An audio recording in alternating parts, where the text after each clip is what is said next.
Kimberly here, and boy am I thrilled to share with you Stamp Swap. Now this is the latest and newest from Stonemaier Games, and it is a standalone game, brand new. Again, just thrilled because, you know, when I hear that Stonemaier has a game coming out, I honestly think quality. I think it's going to be easy to read the rule book. It's going to be easy to play. The components are going to be lovely. And when I heard that we were stamp collecting, I was like, yeah, I can get into this. I mean, I like the theme, and I think this has so much replayability. So what I'm going to do in this video is just show you some of the components and talk about the basic round gameplay and then how this works with replayability. So I'm going to also show you some really close-up shots of things. So this is really cool because what you're doing is you are going to a stamp show, and there are going to be 3 rounds of this collecting stamps, swapping stamps, which is where the swap comes from in the title, and then showing. And then there's going to be a final show at the end, which gives you yet again another way to score your collection. So when you take a look at your personal player board, you've got your little notebook, you've got your daily collection, and then every player is going to have one unique exhibitor that's going to start them with something to go for. So I'm going to be earning 1 point per monument stamp, and monument stamps are simply stamps that have monuments on them. And I have already flipped over the stamps that are available for this very first round. And this showed up, and then this one over here showed up. So I've got a couple stamps to pick from so far with different sizes, different themes, and different point values. Here's what all the stamps look like. It's kind of cool. There's a color and there's a theme, and you'll see here there's also that value. So there's purple, yellow, blue, green, and brown, and you'll see that they have different value scorings. Then there's space, monuments, animals, flowers, and vehicles, and you'll see that right there. That is going to be a canceled stamp symbol, and sometimes you'll actually see a negative value. So this is where every player gets their player card, and then you're going to see the round summary is simply collect, swap, and show. And so on Friday, the very first day, what we're going to do is we're going to collect the stamps. How do you determine that? You've got a deck here. And these cards, there are 10 of them, have some text at the bottom, but you'll notice here that I have covered up the text on the first card. So you flip over the amount of cards as there are players in the game. I have a 2-player game set up, so I flip one card and then another card, and I'll stack them like this. And what happens is you will then flip over from the supply, face up if it's white, face down if it's shows the back of the particular tile. And so I've got a card out here. This is going to be a specialist. These are the forever stamps, the teeny tiny 1x1s. Then I've got this small tile here, the diamond. I've got a star, which is a big square. Then I've got this tile that has 2 stamps, 2 small square stamps on each long tile. And then the circle has a long stamp or a rectangle stamp. So this is what I did, and all you do is you see here that I've done that, and I have done it in the same configuration so that it's easy to see. I drew from my stacks over here that I shuffled at the start of the game and placed them out here. There's also going to be this first player marker, and every time the person has this to begin the next round, they're going to score. It says here, show scoring exhibitors. Everyone's going to score their exhibitor points if they have any. First player gets 2 points for having it. And then you're going to do your contests. These are the contests down here. And players have 3 tickets that they are essentially putting their collection up for award or up for victory points. So you are not going to be able to get all the contests, which means you kind of have to focus. Are you going to focus on canceled stamps in one particular grouping? And again, you'll see canceled stamps are right here. There's a bunch of them. There's that one little rabbit canceled stamp. I've got 2 canceled stamps on 1 tile, so it's your good bang for your buck. And then that monument that I showed you has the canceled stamp symbol. Or are you going to go over here for large square stamps? There are 2 out here right now, 4 victory points per stamp. There's that large stamp. We do not know what's underneath this right now, and only the person who takes it can peek at it. But this one is a rare stamp. Rare stamps are really valuable, and they also have that shiny gold foil on it. This is 12 victory points. But there's something about rare stamps that that you have to really bank in your strategy for, because during the swap phase, you may lose your rare stamp to someone else. Coming up. Here is the second most abundant theme. You'll look in your board and you'll say, okay, I have one theme that's more abundant. What's my second most? And I'll get 4 per stamp. And then 2 colors. You just pick 2 colors and you say, I'm going to score all the stamps in these 2 colors. But you only get to do it once, and then you can't go back to that one. In a next round, Saturday, you can do, let's say, large squares, and then in Sunday, you will do canceled stamps, for example. So you're never allowed to place your ticket in the same place, and as you have 3 tickets, you will only be scoring 3 total of those particular contests. So this is it. This is the game, and that is the overview or flow of it. Now, what's exciting about this is what we're going to do in the collect phase is you're going to collect an item one at a time in clockwise order until everyone has 6 items. That means that there will be some items left over. These items include the first player marker, the specialist card, forever stamps, and all the other shaped stamps.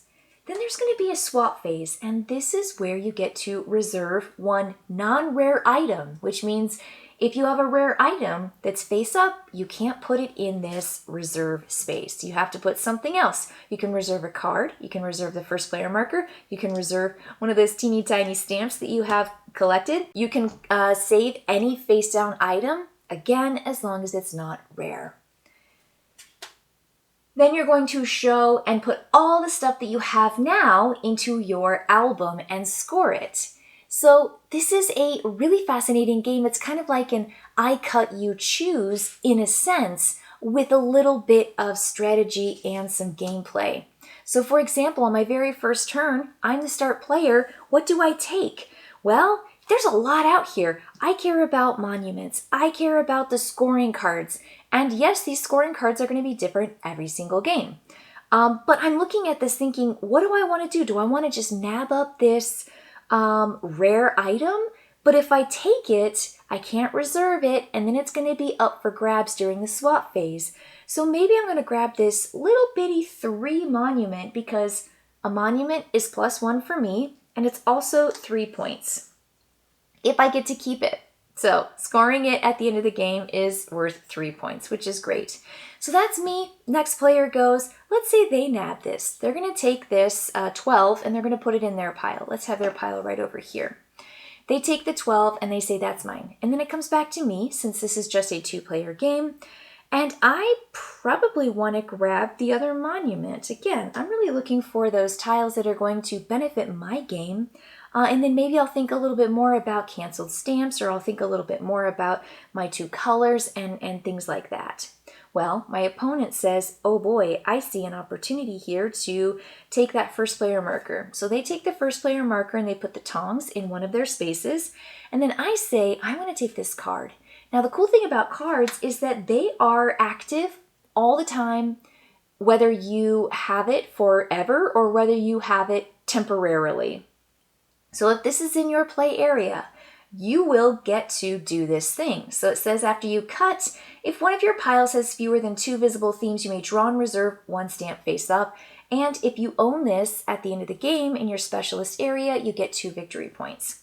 So I take this and I put this in one of my areas. That's my number 3. And then we'll go from here. Let's say my opponent takes the other square. They can peek at it. I can't, but it stays face down. Then I'm going to go this, let's take some more of these canceled stamps, because maybe I want to go for the canceled stamps in one group. Who knows? And then they go, let's say they take this guy. I'm going to take this 3 alligator, and then they're going to take this face down, and then I'm going to take a forever stamp, and then they're going to take this guy. Okay, so now this is left, and this just simply goes into a discard pile area. We'll put that right over there. So we each have 6. This is my opponent's, and this is mine. We're going to take a look at the generous gifts. Now, this is always something to keep in mind. That's why it's nice to have other players. But you're going to read this, and it says, at the end of the collect phase, each player simultaneously reveals one of their collected items, gains or loses points equal to its end game value, and gives it to the player on their right. So what that means is players are going to do exactly that. And reveal can just simply be a revealed item already. It doesn't have to be face down, but they will essentially select one of their tiles and then score that. Well, I'm going to say right now, my opponent's probably going to score their 12 and then pass it to me because it doesn't necessarily go to me because there is a cut phase. And they're going to get first nab at selecting after we cut our items into 2 different groups. So they gain 12 points on this track right here. So I'm green, they're another color, I don't have their marker up. They're going to go all the way up to 12. And then let's say I will do the same thing. I'm going to take this, I'm going to give them my crocodile or my alligator, and then I'm going to score 1, 2, 3. Now that was really, really clever of using the generous gifts as incentive to take that particular tile because they might even score it again. And if anything, will essentially push on it. So that was really, really smart, super clever. I love that. And so now this becomes part of mine, that becomes part of theirs. So we're going to take a look at the next phase. It's called swap. And it says reserve 1 non-rare item and split the others into 2 piles, then take turns choosing an opponent's pile. Keep your unchosen pile. So you're always going to be keeping one pile that you create, and you are incentivizing an opponent to take another pile, but you always have to have at least one stamp in one of those piles. So let me reserve one of my stamps first. I'm going to reserve my forever stamp. Now, one of the reasons I want to keep this forever stamp is because these guys are worth points at the end of the game if you have the most of them. And right now, we didn't take the other stamp that was in the available, the forever stamp. So they are kind of rare and limited. You can take them for, opportunities that you get with these specialist cards, but you want to have some. If you have none, you can't even score on the board for second or third. But if you get the most, it's 10 points, and that's scored at the end of the game. So I'm going to reserve this. I could not reserve this rare stamp. The rare stamp says here, no rare stamps ever. So I could not put that one away, but that's what I've reserved. And I'm going to say that my opponent is looking at these tiles, and I don't know what's on the underneath. So it's kind of exciting to, try to pick what you think is going to be valuable to you. So let's say they reserve this guy. We're going to put this in the little special place. Okay, so that's reserved. That's what they chose. And so everyone's left with 5 items that they are divvying into 2 different groups. Again, you're keeping one of those groups. So I'm going to put specialist and maybe these guys in one group, and I'm going to put that 12 in another group. Now, the reason why I'm doing it this way is because it says after you cut, if one of your piles has fewer than 2 visible themes, you may draw and reserve 1 stamp face up. Well, this is not a theme. Remember, we looked at our card, and our themes are space, monuments, animals, flowers, and vehicles. This actually has no themes. So I do apply. This does work for me, even though the specialist is not mine forever yet. I am in control of it and get to do what it says. So I can draw and reserve a stamp face up, which could be another forever stamp. That would actually be really cool. Or I can just draw something from the top of the deck, and maybe that is even more exciting. Let's do that. I'm going to draw this guy. Oh, cool. So this is just a little green tractor truck. And I already have 2 greens, and so it might actually be really good for my 2 colors to have a lot of greens and then score yet again another color. So I'm going to take this and I'm going to reserve it. I put it in my pile, but I get to reserve this one as well as my other one. So these are my 2 sections, and then I'm going to say that let's have Lewis do he's going to put those together, and he's going to put these together. Now I don't know what any of these are, but he definitely is hoping for one of them to be his. So that's it. That's going to be our cutting. And we are going to take turns choosing piles, but he gets to go first. He has the tongs. He is going to select. Let's say he fell for the 12, which I say fell for. It's 12 big points, and it's a square. He takes it. He puts it into his pile. He puts it into his book. This is going to be his forever. And you get to collect all your stamps before you put them in, but he's going to take that and say, that's one, it's part of my reserve. It's like his forever. which means that this becomes my pile. I put the specialist in my player area, and then I add these to my pile of what I get to add to my book this particular round, because we're in that swap phase. And then I look over and I say, which pile do I want? I think the green looks good because I'm going for greens right now, and I want to take that first player marker. So I'm going to take a peek at this, and it looks like it was a vehicle that is a canceled stamp, which is good because I want canceled stamps as well. I'm really going for these two things and maybe large squares because I have one large square, perhaps. And then this guy goes in there, and now I've got this. So that means he gets, that little scooter, and he gets this guy. So he's going to get these guys to place into his photo album, or his stamp album at the end of the phase. Now we just move to show, and we're going to place all of our stamps in. Let me put my stamps in. You can put them anywhere you want. They don't have to be touching each other, but I do want my canceled stamps to all be in one group, because that is what this card says. So this guy is just going to be up here, and I'm going to, not bad. Let's keep my canceled stamps together. I'm going to do this, and I'm going to do this. Now, one thing I should note is I want my canceled stamps in one group, but there is an endgame scoring possibility that's called 1x1 holes, and you get 5 points for every single 1x1 hole in your album. This is going to be your final show card that everybody gets to score as part of the finale. And that again is just drawn from a deck of several. So what I might want to do is make it to where I have several 1x1 holes already. If I do it that way, I've got 1x1 and 1x1. So it was really helpful that I got that forever stamp. Cool. Okay. And then at this point, we get to place a ticket out. So we are going to select a show. It says here, score points for exhibitors, score points for the first player token, and then a contest card. So monuments, I've got one monument, and I've got a second monument. So I'm going to get 2 points for my monument, and then I'm going to get 2 points for having the first player marker, and then I'm going to score a card. I've got 1, 2, 3, 4 canceled stamps in one group for 8 points. It's 2 per. Or I take my 2 colors and I go green, and I have 4 for 8, plus either blue, orange, or brown. And again, you'll see those colors here. There's the blue. I guess it's yellow. It looks kind of orange to me. And then, oh, they're both brown. Never mind. Maybe I should do the colors. Yeah, let's do the colors. 2 per. So I've got 1, 2, 3, 4 green, and then 1, 2, which is brown. So that is 6 times 2 is 12, plus 7 is 19, and there's my score. So that's going to be my first and only time to score my 2 colors, 2 per stamps, but I have an abundance of those particular colors.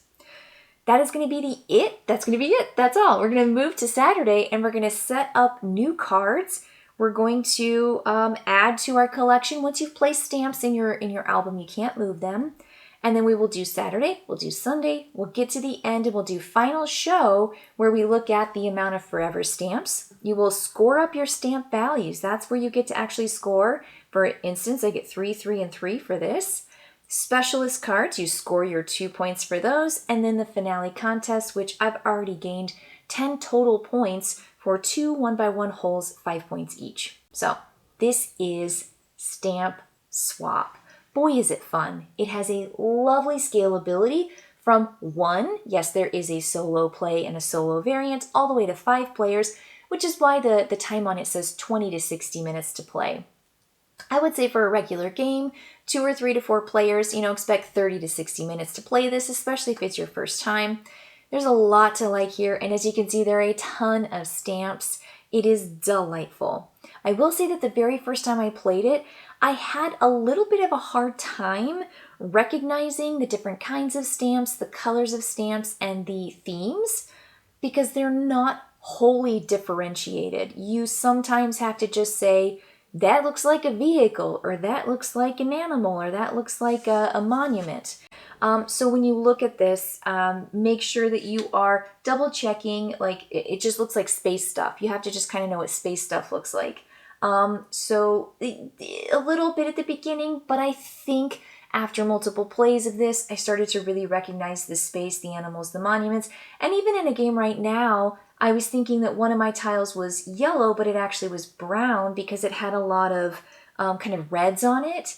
And so what you'll see here with the colors is there actually is a different border for the colors, so that really helps to differentiate your colors. Monuments have a name on the side, and then the flowers have a listed name here. So that's one way to differentiate those two from the animals, the space, and the vehicles, if that helps. And there are those, the colors are just the differentiating on the colors. So don't think that the borders are for the themes. So this is really helpful here too, and just kind of getting used to the particular colors and the themes that are in this game. I think there's a lot. There's so much because you have all these different specialist cards that you want to play with, and you also have all of these variants for your orange. You have all the different themes that you are looking for. The yellows are the sizes of the particular stamps. Canceled stamps are a whole thing in and of themselves. There are a bunch of them, and they're all right here in green. The reds are all about the colors and different ways to score colors. It kind of reminds me a lot of cartographers, where there's a lot of different scoring cards. And then, of course, the dark blue is for your final game, final show. So there's a lot to really like there with those, the varied cards when it comes to the scoring and how you actually show your album. Just really delightful. Love, love, love. Can't get enough of Stamp Swap.